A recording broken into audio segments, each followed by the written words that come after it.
This episode is part of a 4-part series of episodes we recorded with a focus on Barnum Financial Group's first ever commissioned study called Americans in the Workplace. We wanted to understand the state of financial wellness, behavioral drivers, and unmet needs of working Americans.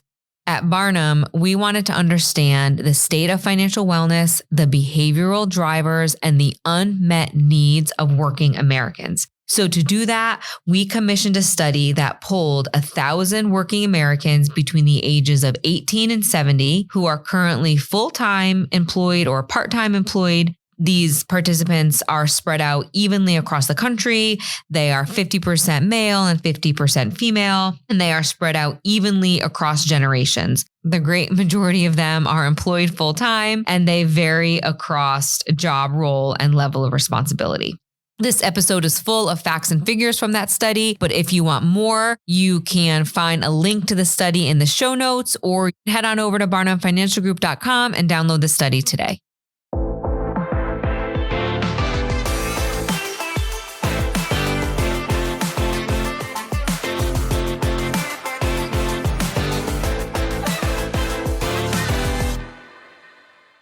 Welcome to Master Your Money and Mindset, the podcast where financial success meets personal growth. I'm your host, Elizabeth Heiza, Chief Marketing Officer at Barnum Financial Group, and I want to thank you for being here. On this show, we explore the powerful connection between mindset and financial well-being, because when you master both, you unlock true financial freedom. Today, we are talking about the importance of setting financial goals and why they matter, how financial goals differ based on income, gender, career level, and most importantly, how you can create a plan to achieve your goals. Why financial goals matter so much is because money without a plan is just money. Money in, money out. It's never going to do anything for you. So if you think about any successful business or athlete or entrepreneur, they don't just hope for success. They set clear, measurable goals and create a strategy to achieve them. Building wealth is no different. Your financial life should be the same as anything else that you want to achieve. Because when you set financial goals, you will gain clarity on what important spending looks like to you. You will stay motivated and focused on the end results. You will make smarter decisions because you know what you want. And my favorite, you will reduce stress and anxiety because you will have a plan for your money. So you won't always be wondering, or you won't always be angry about why you don't have any. You will have a conscious plan in place of where every dollar is going. But the interesting part here, and what I love the most, is that goals are subjective, right? Not all financial goals are the same for everyone. So according to our study, people's goals can vary based on gender, based on income, based on career level, and life stage. So I don't want to dive into the data too much, but it's pretty cool. So before we dive into that though, I want to talk about why not having financial goals is dangerous. So if you're listening to this show and you love the topic and you're like, yes, I definitely want to set goals, but you procrastinate, because setting goals is nothing groundbreaking here.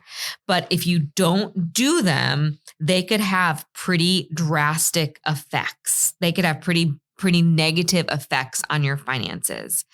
People who don't have financial goals tend to live paycheck to paycheck because they don't have any clear savings or investment strategy. So it's really easy to fall into a cycle of spending everything you earn. According to one study, not ours, but one study by Bank of America, nearly 25% of Americans live paycheck to paycheck, which leaves them very vulnerable. Number one, it leaves them vulnerable to any type of financial emergency. They're going to be stuck or they're going to face a hardship. But two, it's going to lead to frustration and anxiety if you don't have any strategy in place. So if you're living paycheck to paycheck, that could be a clear sign that you need to put some goals in place. If you lack any type of emergency preparedness, meaning if you get an unexpected medical bill or if you have an unexpected issue with your car that you needed to get fixed, a home repair. If any type of unexpected emergency happens, and it really throws you for a loop, if you don't have an emergency fund, you're going to be forced to either rely on credit cards or a loan that could dig you deeper into trouble. But having a lack of an emergency fund is another sign that you need to set some goals. If you have increased debt and financial stress, so when you don't have financial goals, you tend to spend more impulsively. When you spend impulsively, this can very much lead to excessive debt, which makes it harder to achieve the long-term financial security that you're seeking. So high debt levels also can increase stress, which is going to impact your mental and even your physical health. When you don't have clear goals for savings and investings, you also miss out on the power of compound interest, which is one of the most effective ways to build wealth. Meaning the earlier you start, the greater that impact will be. So as soon as you can get money into the market, the more you're going to be able to capitalize on that compound interest. Not doing that for years on end is just a missed investment opportunity. So if you get your first job when you're, 24 years old, but you don't contribute to your retirement fund until you find yourself maybe married with a house and you feel like you're adulting a little bit more, you just miss out on 6 years of market time, 6 years of your money being in the market, where it could be building compound interest. That's a huge missed opportunity. In addition, many people push off retirement planning because it feels so far away, but waiting too long to save means you may not have enough money when the time comes, or it means that you may be really crashing to save when the time comes. So without a retirement goal, you risk outliving your savings and facing any type of financial hardship in your later years, which is when you don't want to, you never want to have a financial hardship, but you certainly don't want to have it when you are at a later phase in life, when you tend to have more expenses coming your way. And lastly, when you don't have financial goals, you tend to have no financial freedom or no freedom of choice. So people who do have financial goals tend to have more options, whether it's for traveling or starting a business or maybe retiring early or supporting loved ones or giving to charity. Without a plan or without goals, you are always going to be in a reactive state. You're going to be reacting to the financial circumstances that are being thrown at you instead of controlling the circumstances, instead of being in a power position to tell your money where it needs to go versus have the circumstances dictate where your money needs to go. Some fun stats about gender and financial goals is that women are significantly more likely than men to focus on paying off debt, building an emergency fund, and saving for travel or any type of discretionary spending. Meanwhile, men tend to prioritize saving for children or extended family, building or investing in a business, or donating to charity or nonprofits. But when we look at career levels, when we look at goals by career level, employees tend to prioritize retirement savings and debt repayment far more than managers or above. Meaning 61% of employees say retirement is a top priority compared to only 36% of executives. Meanwhile, 43% of employees focus on debt repayment compared to 24% of executives. Now, this matters because understanding what drives your financial priorities can help you create a plan that truly aligns with your life and values. So what that means is that you're talking to someone at work or you're talking to a friend and they're telling you what their financial goals are. And it sounds pretty good. It sounds like they have everything under control. So you kind of copy what they're doing. Now, a lot of people do that because they think it sounds good or that person looks like they have everything under control. They tend to always have money to spend. They're always going on vacation. They're always buying nice cars, whatever it is. But that person is not you. and their goals are very different. And that's usually when financial goals fail, is when you're not basing them off of your life, your needs and wants, and your values. Your age will also play a huge role in how you prioritize your financial goals. So meaning Gen Zs, they're more likely to focus on saving for education, right? Paying off debts and purchasing a car versus the older generations. Millennials are prioritizing starting a business, maybe buying second homes, buying multiple cars. Versus Gen X's and boomers are definitely focused on retirement and that phrase peace of mind because they're closer to that stage in life. So the takeaway here is that your financial goals will evolve as you grow. Your goals at 25 should not be the same financial goals as they should be when you're 30, as when you're 35, as when you're 40, and so on and so on. Your strategy should be changing. It should be agile and it should change with you.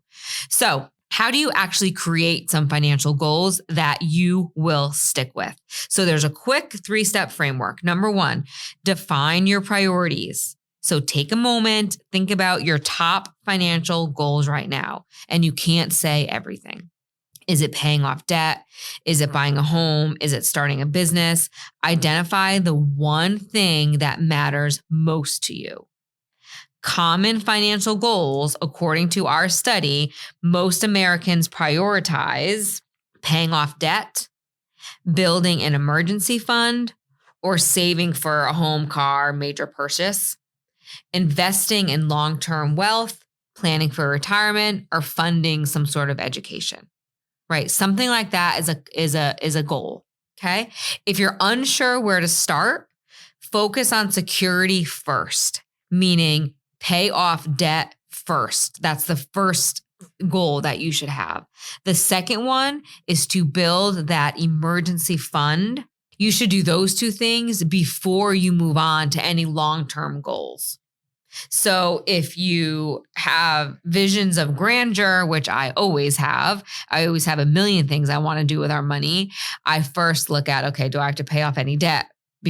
Have I contributed to our emergency fund? Do I have at least 3 months of expenses, saved just in case something happens? You have to do that before you go into kind of the more fun stuff, which could be investing in a business or, funding a vacation or something like that. I know it's not sexy, paying off debt and building an emergency fund. I know it stinks, but it is important and it is your foundation. So number 1 is set your priorities. Number 2 is make your goals SMART. So I don't know if you've heard of the SMART goal format. We use it a lot, but SMART is an acronym for specific, measurable, achievable, relevant, and time-bound. So your financial goal should be SMART. So number 1, specific. Instead of saying, I know I need to save more money, say to yourself, I want to save $5,000 for a down payment on a car.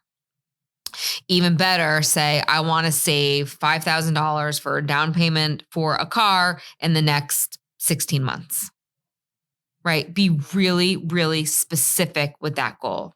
The M is measurable. So making sure that you're tracking your progress to that goal. The A is achievable. Set realistic expectations based on your income and expenses.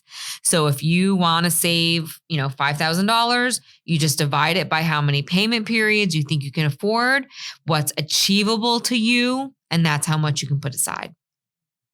And make sure that goal stays relevant. So align your goals with your lifestyle and your values, and then make sure that goal is time bound. Give yourself a deadline so you're staying motivated to it, and then challenge yourself with that deadline. See how fast you can save something like that. So saying, something big like I want to save for a house, or me and my partner are saving for a house, that's really vague. And that number is huge. And, when you're faced with an expense of 6 figures plus, that can seem really overwhelming. And if your goal is so overwhelming that it's unmotivating, you will definitely stop contributing to it. So you can say something like, I will save $20,000 for a down payment in 24 months by saving $833 a month. And then you could even take it a step further and say, how am I going to save $833 a month? Could you give up coffee? Could you give up going out to eat? Could you, then you start to play with the money and find where you should put it. But that goal is clear, measurable, and achievable.